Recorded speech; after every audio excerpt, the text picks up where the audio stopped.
Qué interesante sería que los clérigos empezaran una cruzada para reformar el Evangelio. Ya ocurrió, todas nuestras iglesias evangélicas son producto de una reforma que ocurrió hace 500 años. Hoy en día necesitamos contextualizar el Evangelio a la realidad del hoy. El Evangelio que se predica es un Evangelio de hace 500 años.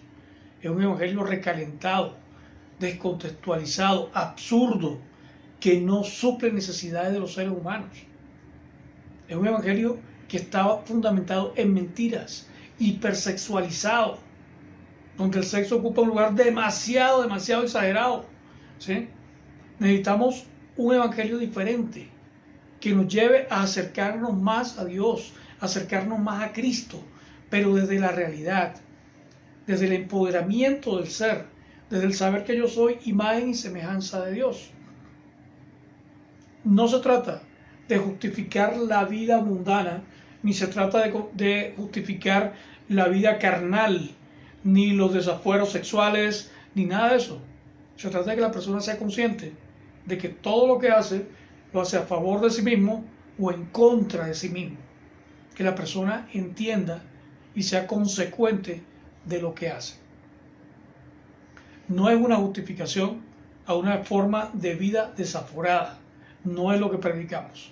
Predicamos una vida santa, una vida consagrada a la espiritualidad, donde la espiritualidad ocupa un lugar preeminente, ¿sí?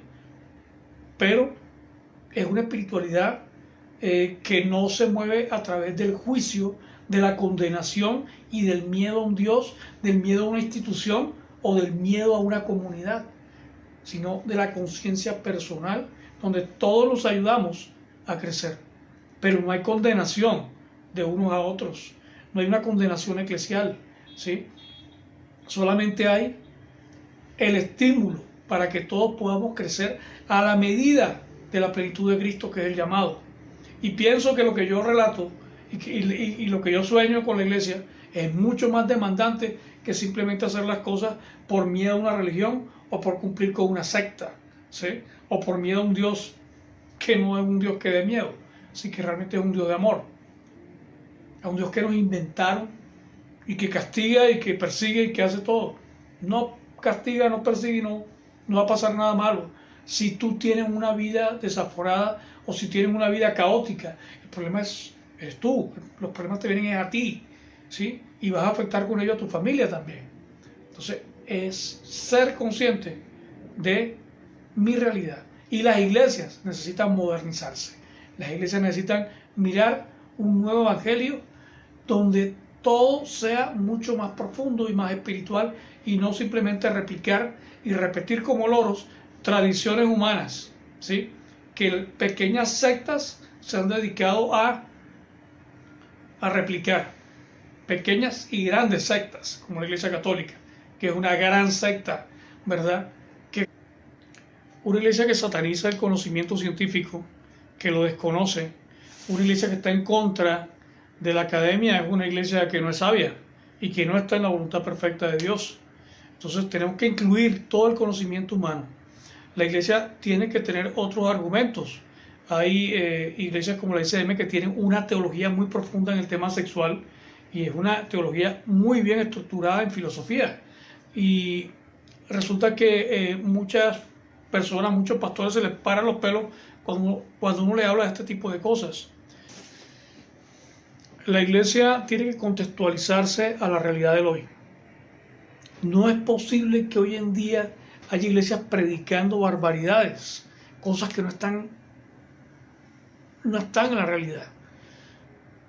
Iglesias predicando celibato para sacerdotes, iglesias predicando la castidad antes del matrimonio, iglesias predicando que si no te has casado, que si un cura no te da una bendición o un pastor, tú estás por fuera de la voluntad de Dios. ¿Eso qué es? Eso no está articulado en la verdad, ni en la verdad de Cristo, ni en la realidad contemporánea. Entonces la iglesia necesita dar un paso adelante, sacudirse de los tradicionalismos. Es que toda tradición nace de una necesidad histórica del momento, pero las tradiciones no son eternas, ¿sí? Las tradiciones hay que desmontarlas. Y hay que vivir un evangelio un poco más acorde con la realidad contemporánea, ¿sí? No es posible que hoy en día se satanice de esa manera el sexo y la sexualidad, en vez de empoderar a las personas de su cuerpo.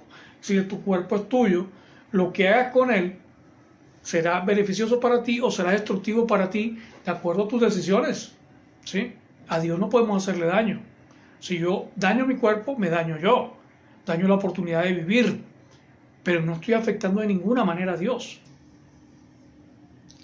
Yo me llamo Luis Camilo Laborde, soy músico, soy artista plástico y soy pastor de la iglesia ICM.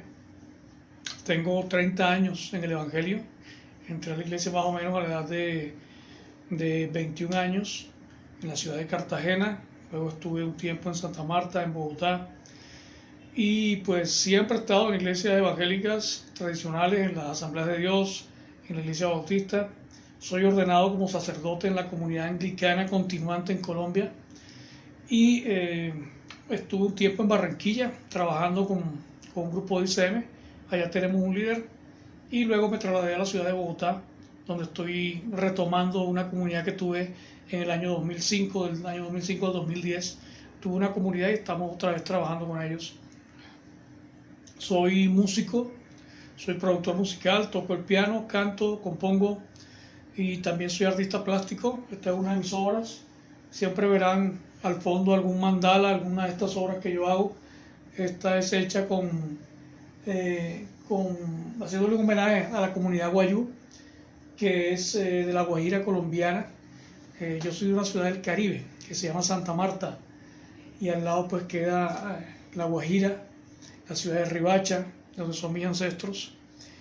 Y bueno, ese soy yo, músico, artista plástico y también pues un buscador del camino espiritual, un buscador de Dios, y espero que sigamos viéndonos.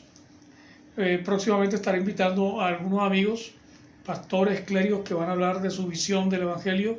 Y bueno, gracias a todos, gracias a los hermanos de México por abrir este espacio tan bonito para compartir. Dios los bendiga.